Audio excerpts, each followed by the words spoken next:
Well, this is just it now. I mean, it's just what it's your own comfort level now, and I think we are gradually coming back to normal. I suffer from hay fever, you see, so I'm hoping my symptoms are due to that. I've been tested negative, by the way. Yeah, so goodness of it, it's all about getting those probabilities. Once you've got those probabilities, multiply up by your experiment size. The reason why I'm not saying sample size is because sometimes you might have a sample size, a number of trials, and an experiment size. So actually, there's two sample sizes for binomial, goodness of it. Anyway, once you've got those probabilities, those proportions, you can scale up. You can scale up to expected values and do a goodness of it. List 1 for observed, list 2 for expected.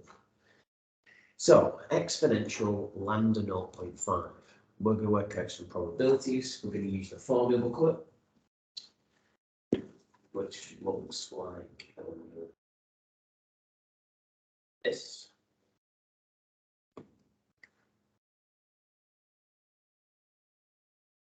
There it is, right there. That one.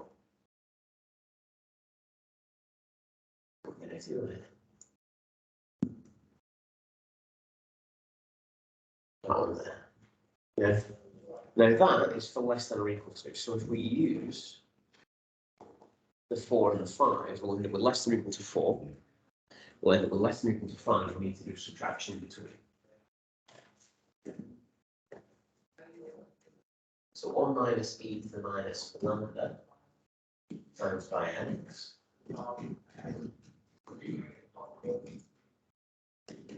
Work out both of those, do a gap in between.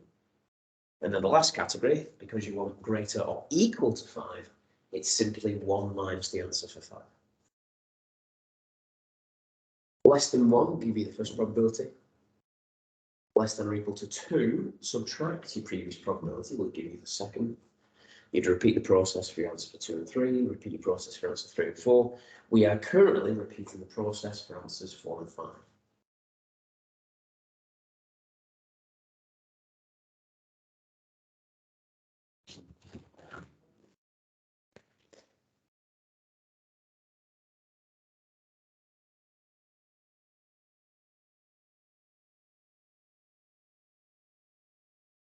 Uh, 8, 6, 4, 7. I did it in the following one. Oh, you chucked all in one go. Right, that's fine. You might have got like 0.0 or something. Yeah.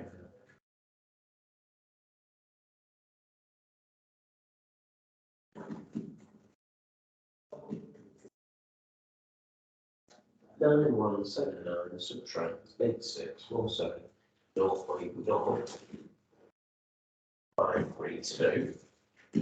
Yeah, subtracting that way.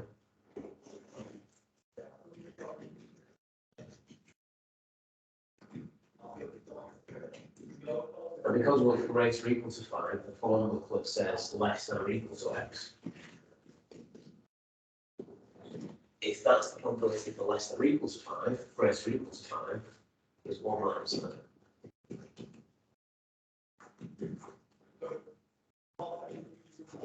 Not make it too wide. Right then, let's work out some expected values. 5% of 8 is not going to be nice, is it?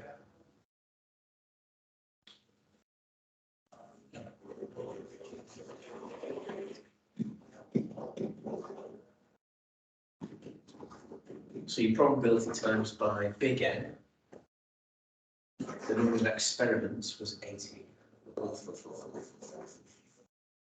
Okay. That one's okay.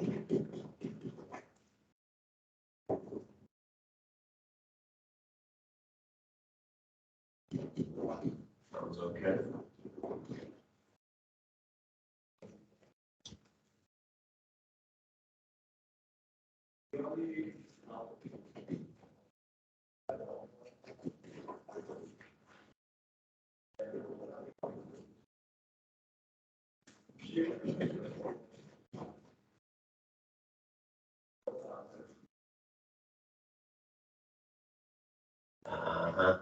I suspected so. 0.0532 times by 80 is only 4.256. Despite the last one being bigger than 5, we still need to pool because this one is less than 5.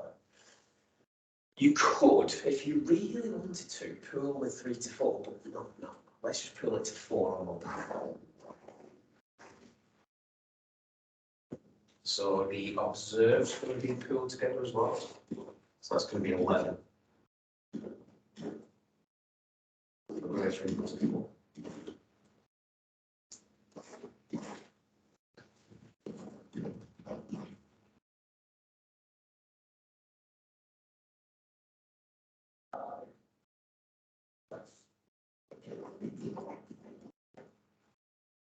Right then, list 1 is your observations. List 2 is your expected.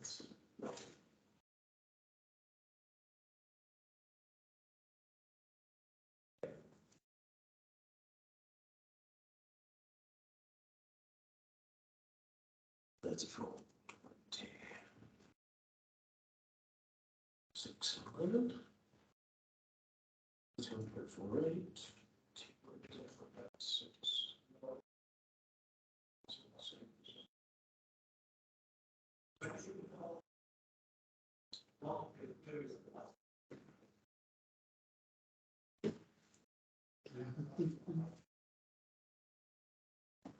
See if we can get the calculator on the screen.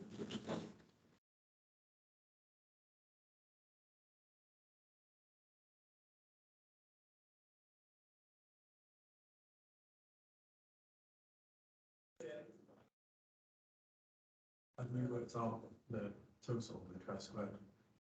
Not yet, I'm about to do that now. It absolutely makes you. It will be because they're looking quite familiar, they're looking quite similar. Yeah. It looks like it will fit.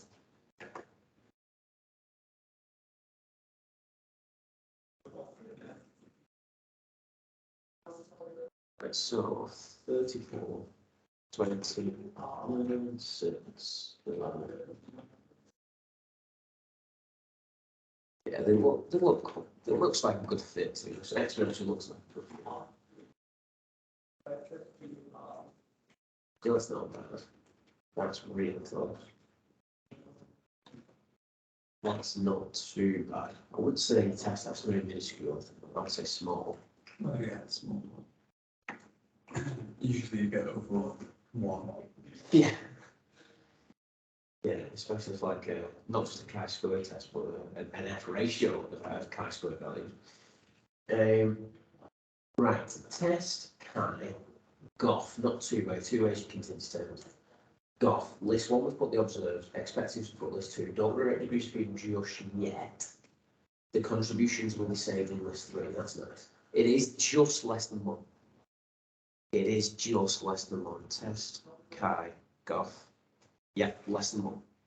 So you test that is 0.970. 0.970. Right, and then in list 3, all those contributions which sum to 0.970 are super small. So list 3 looks like this. O minus E squared over E. An example of that would be the 34 observation minus 31.48 expected. That difference gets squared divided by expected 31.48. The calculator says that's 0.2%. The rest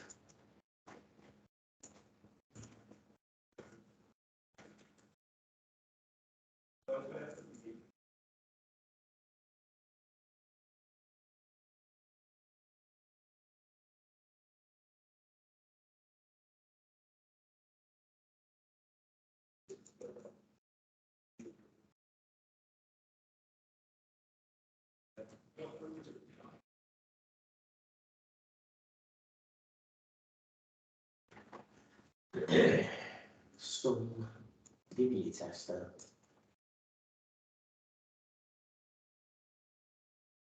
0.970. Yeah, it's going to be next step, isn't it?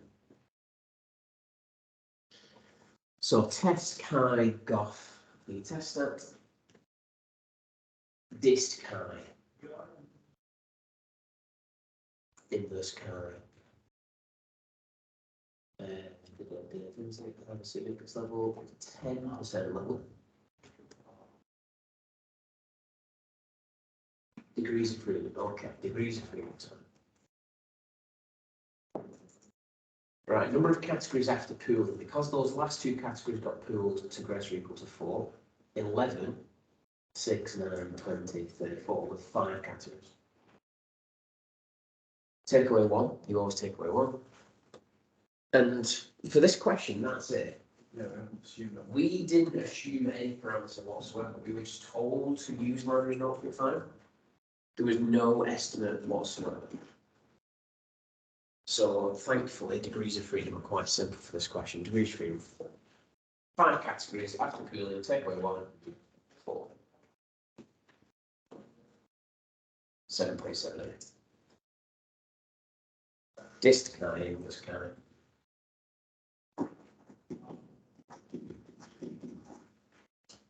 Test that. Where's that? Accept. Which we haven't even wrote those. Exponential. In fact, x follows exponential. Parameter 0.5. Good model. The number of components. Breaking. All certain lifetimes. All the lifetimes for a good model for a lifetime. Components, fits, components,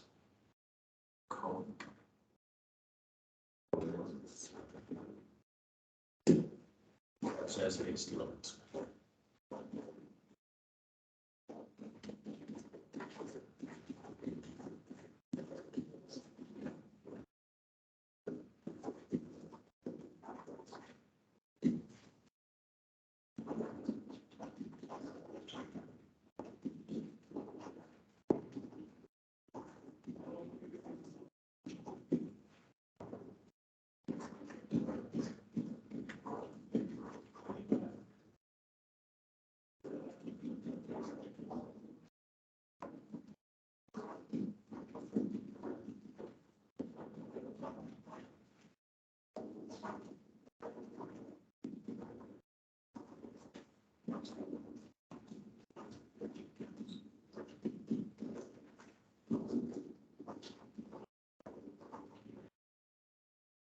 The reason why test stat is so small is because the data fits. The expected model fits what we observed. So lifetime appears to be exponential. But the way we've got to phrase the conclusion, test stat less than accept H naught, no evidence that it's not suitable. Yeah, good. Right then. So that's a simple exponential found. Let's see if we can find a tricky normal. It's like the filling in the probabilities is what gets me. Yeah. For normal or exponential? No. Normal should be pretty straightforward. I think what you would struggle with is the type of question I'm going to find for you now. That looks like. Oh, wait, actually, in exponential, which one is it you have to like subtract from each section? Exponential. Yeah. In exponential. The words there, thankfully, we only have to do that once. This is the type of normal that I think you're going to struggle with. Possible, well, not just you, but everyone's going to struggle. So I would suggest doing this one. Now they're the observations. Okay. They're the observations.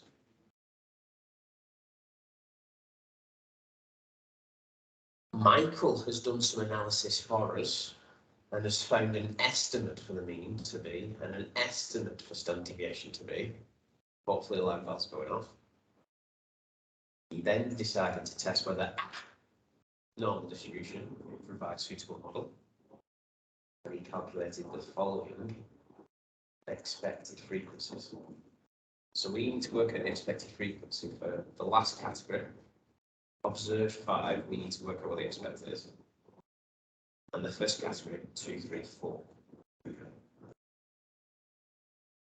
In fact, we don't need that. It's all there and observed anyway.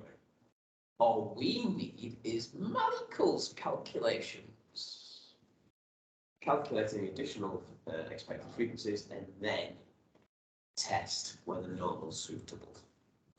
My recommendation to get you back into the swing thing is to check one of Michael's calculations for expecteds. They are correct, and hopefully that reminds you, oh, I didn't get that. Did I do? Oh, I know what Michael's done, and that'll help you with what you need to do. And the worst two are the first and last, because not only do you have to do that thing, we also have to do that other thing. Sorry for being vague, but I don't want to spoil the surprise.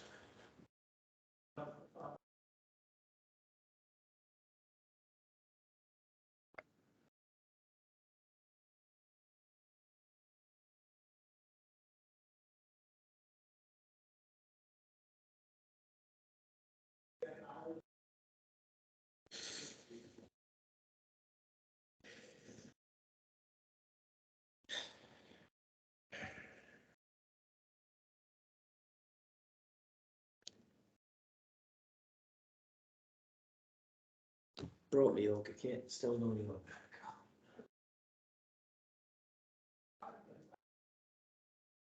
It's got some sore legs. Right, that's disgusting. Who's made that mess? Subway bags, McDonald's bags, all sorts.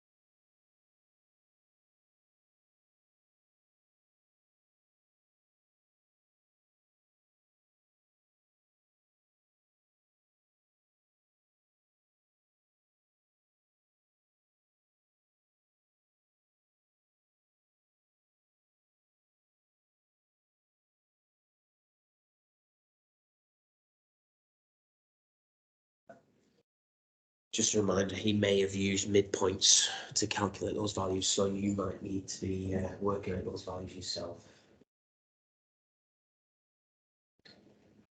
What am I timing the probability by?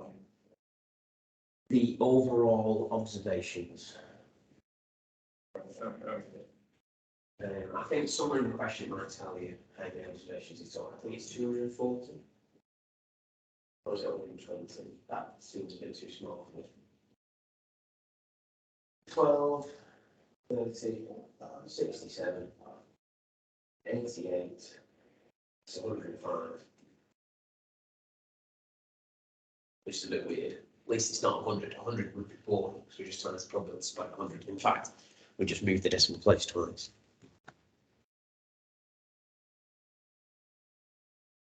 Dist, norm, NCD. 234, 236 using sigma as S, using mu as X bar. Gives a probability of 0.01426. That, multiplied by 105, is wrong. Because the probability is wrong. The reason why the probability is wrong is there's two reasons. Because it's the first category, you don't actually use 234. You start at negative infinity. The last category, you finish at plus infinity. We don't have an infinity button, so we just choose a very large number. Yeah. Reason number two, reason why I chose this question, 236, 237, 239, 240. 242, 243. This data is not continuous. Now, because the data is not continuous, we shouldn't really be mapping it to a continuous data set like the norm. Continuity corrections. You remember that? Is it one thing? 0.5 either side. Yeah. 0.5 either side. So you're actually going to do is called 236.5, and that's not going to be 237, that's going to be 236.5. That's going to be 239.5. That's going to be 239. So now the data knits together. Do you remember me drawing these types of diagrams? The gaps in? Yeah. If you don't do the 0.5s, you don't end up with a total probability 1, therefore you don't end up with a total expected frequency of 105 as well. So the last category, we're going to need to continuity correct downwards to 251.5, 251.5 to 1 times. So negative 1 times 10, 236.5 is a much bigger probability. 0, 1, 0, 2, 6, 2, 6.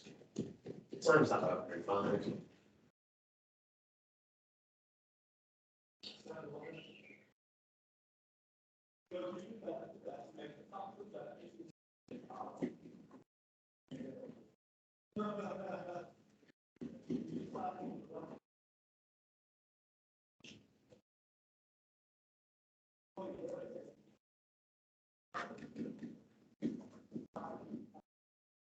That needs to be honest, it's less than 5.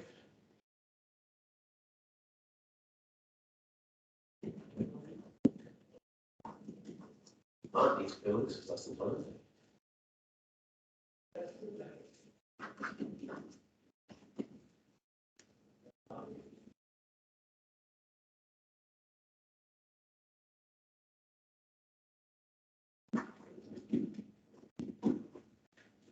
So we've gone from 7 categories to 5.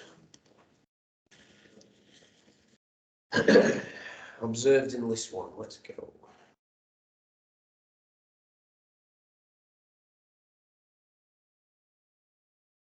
Oh, we need to pull the observed as well, though, so that's 12. That's 17.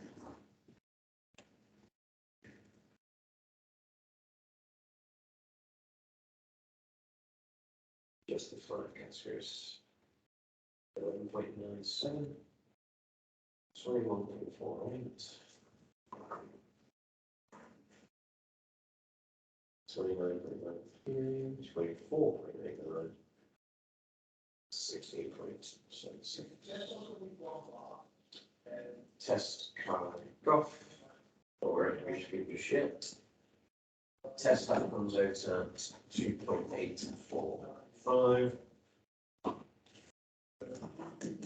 those over C squared over E contributions. An example of them would be list 3. Oh, wow, last time. 0.0000. So if I 10 to the minus 5, 7 for those, that's what that meant.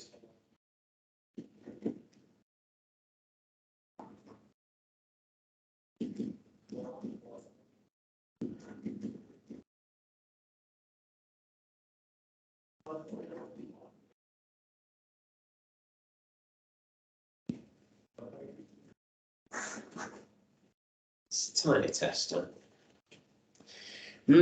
However, let's see, inverse chi, what significance level?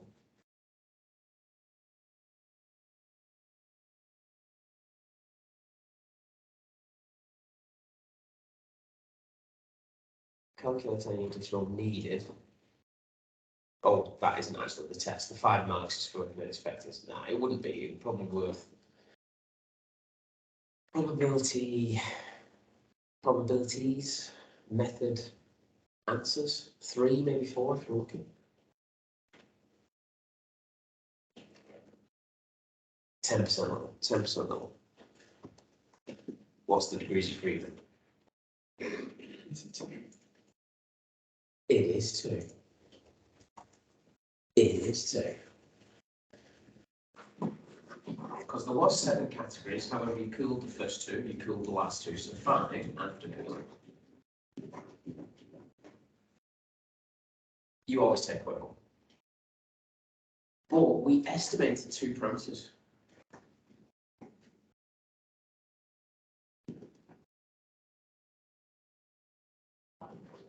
So yes, degrees of freedom is 2.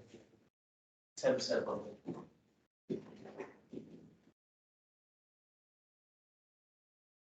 Just remind me, what was the test like? 2.8. 5. And I did the 3 sequence. Right, was it 4.5? I think I had 4.5. Yeah, 2.4, 2.845.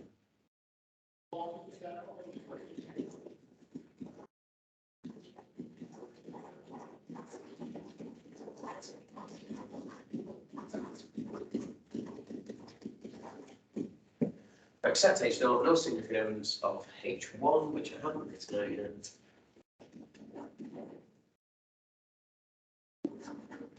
Didn't tell us what parameters to use. We had to take Michael's calculations as estimates.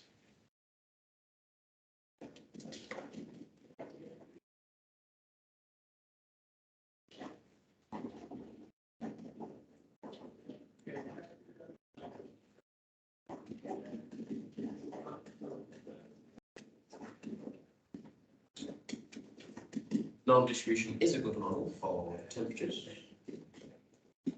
Alternative is that it's not a God model. Sacrilege. Do you have to say what distributions specifically you've used? Normal, but not parameters. Because the exponential we did before, we were told to test for that specific exponential 0.5. Yeah. This one, it said test for at normal. Which normal? The X bar and S that were given were estimates for. And because they're estimates, we've adapted our calculation in the degrees of freedom. But we didn't have to specify that in the hypotheses, and we don't have to specify. So you just say, normal. Yeah, a normal distribution is a good model, or verb normal is a good one. Doesn't specify which normal.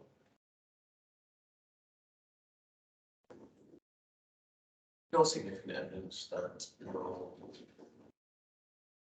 no, it's fine. Suitable for temperature of rods or whatever it is. There is a part B, which I think is quite fascinating, and I'll let you have a go at an exponential after this one. Cabrera wishes to carry out a hypothesis to check that the mean is more than 240. That makes sense. It's a normal distribution, so you can do a means test. However, Cabrera has also claimed, do you know what? Your goodness of fit, I didn't need to do a goodness of fit first. I don't need to check for a goodness of fit to see if it was necessary to check for a normal distribution. Comment on this claim. What do we think? Why does Cabrera think that we don't need to check for goodness of fit before carrying out a means test? Because we need it to be normal to do a means test. Why is she saying actually you don't need to check? Is this about sample size? It is about the sample size. There was 105, wasn't there? So part B, because the sample size was 105, which is large enough, what can be applied? Central limit. Sample size large enough, therefore the central limit theorem can be applied. So yeah, her claim is correct.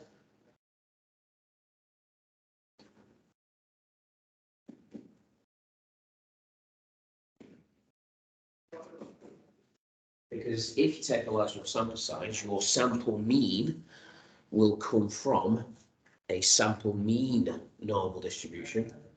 It'll just have a standard error instead of a standard deviation.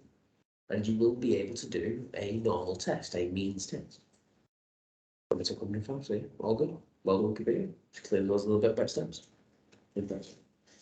Right, exponential practice, he says.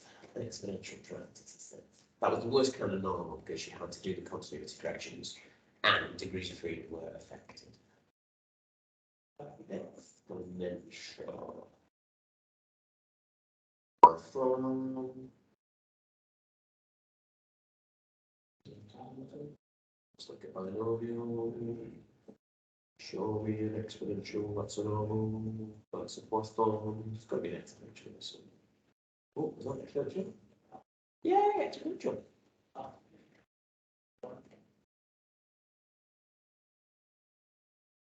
So 0 to 3, 3 to 6, 6 to 10, 10 to 15. There's a lot of probabilities to work out here. So you sub in 3, that's your first probability. You sub in 6, that's part of your calculation for your second one. You sub in 10, that's part of your calculation for your third, etc. Enjoy.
First thing to mention is there's a red herring here. Well, not even a red herring, something quite important. Mean of an exponential is not the lambda.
So exponential mean 7.5.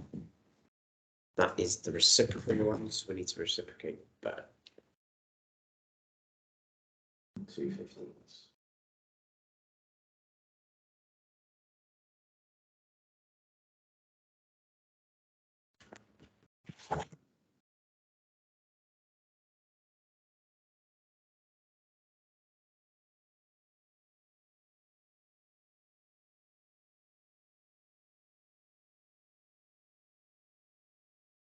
Today is the 25th of April.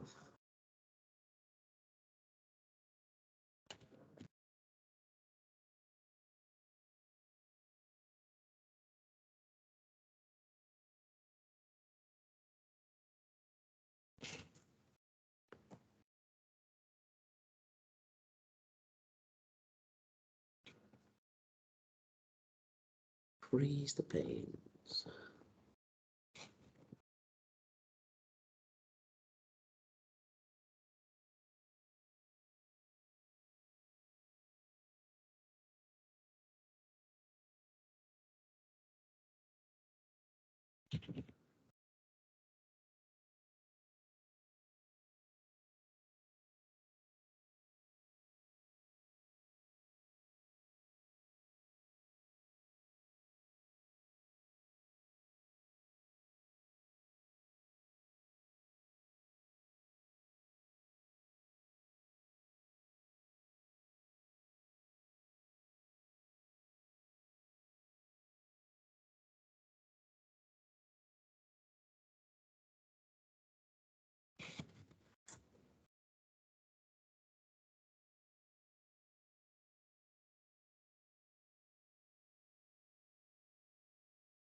So I think I would prefer one where expected values or probabilities are partially completed for you. I prefer it if lambda was given. Worst case scenario, lambda is not given, mean is given, or you have to calculate the mean, realise mean of your exponential is actually reciprocal of lambda. Now that is also in the form booklet. Why am I reciprocating for lambda? If you've been given the mean, you've got to work back to lambda by multiplying lambda. If you were asked, oh, here's lambda, what's the mean? You've got to reciprocate lambda to get the mean. On the flip side, quite literally the flip side, if I gave you the mean and you need lambda, you need to flip back. Yeah, the last one. You've already subbed in 40. You've already done 40. Yeah. So it's literally 1 minus your answer when you sub in 40. Right. Yeah. You can't do it greater. To infinity. Yeah, greater than is 1 minus less than. Okay. Yeah. So 1 Yeah. minus your answer from 40. So 1 minus 1 minus something which already has minus in it.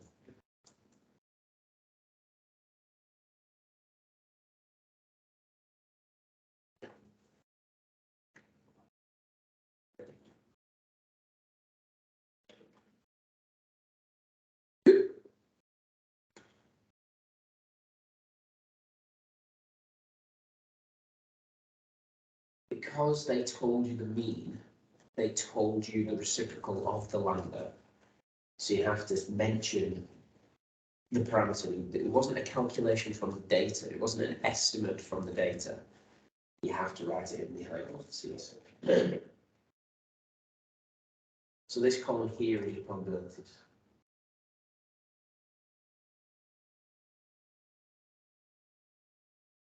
And I think your last 2 categories need pooling. So be on the lookout for that. I think your last 2 categories need pooling.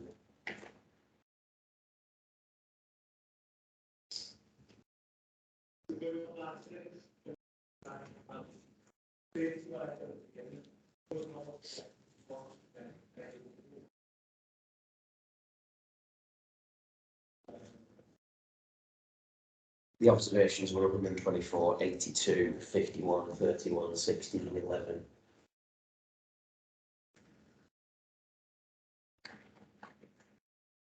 And it was 3 and 2, but it's not 3 and 2 that are the issue. It's the expected which comes along with those. What were the expected for the last 2? Right, okay. Probability. Yeah, that times 5. 320 is still less than 5, isn't it?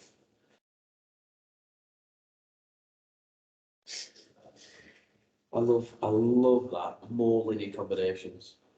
Not linear combinations practice, more linear combinations practice. It's like, you should have got this by now. You should have got this by now. Somebody give you more. It is an annoying one. It is. It is. There's levels and layers. That will be at 3 o'clock in A104. I'm sure they'll record it on the overall team as well.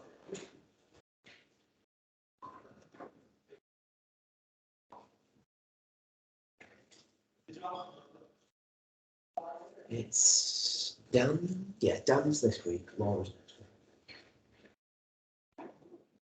Laura's got a good idea for normal next week.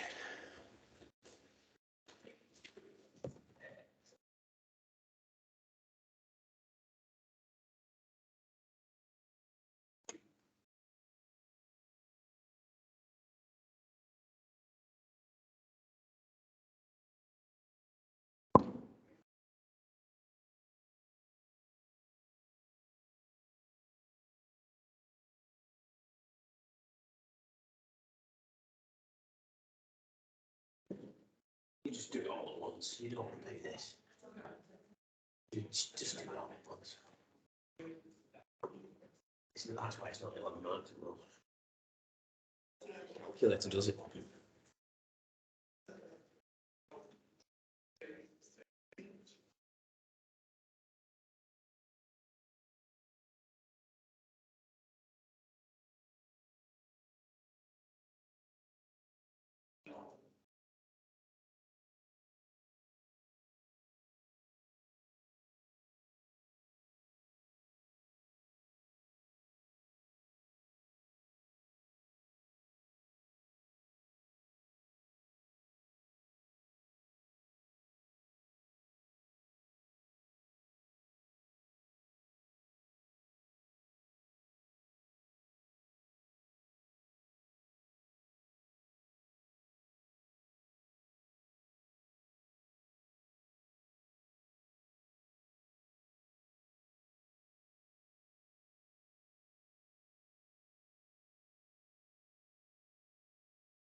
So it was 8 categories, but the last 2 pool.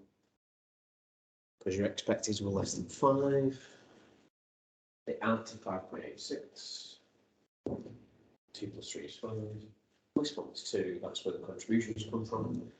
That's where the 11.8 comes from. Show you're working for where this 3.245 million come from.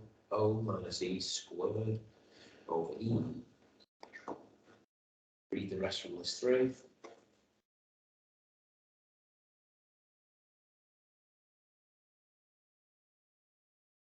Because of the pooling, you started at 7. 7 take away 1, 6. That's it. No estimating. We were told the mean, and because we were told the mean, we are technically we're told lambda 2/15. So you either mention lambda 2/15 or you mention mean 7.5 in the hypotheses. Both hypotheses accept mean 7.5.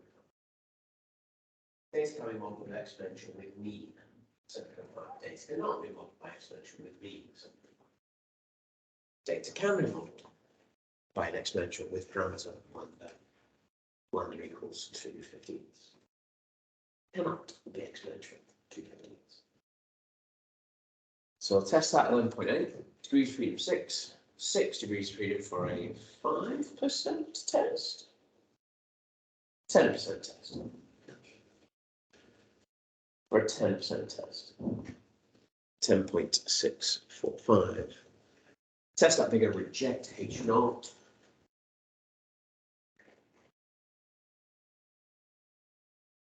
Significant evidence to suggest that data does not fit the exponential distribution lambda 2/15. You can say does not fit exponential with mean 7.5.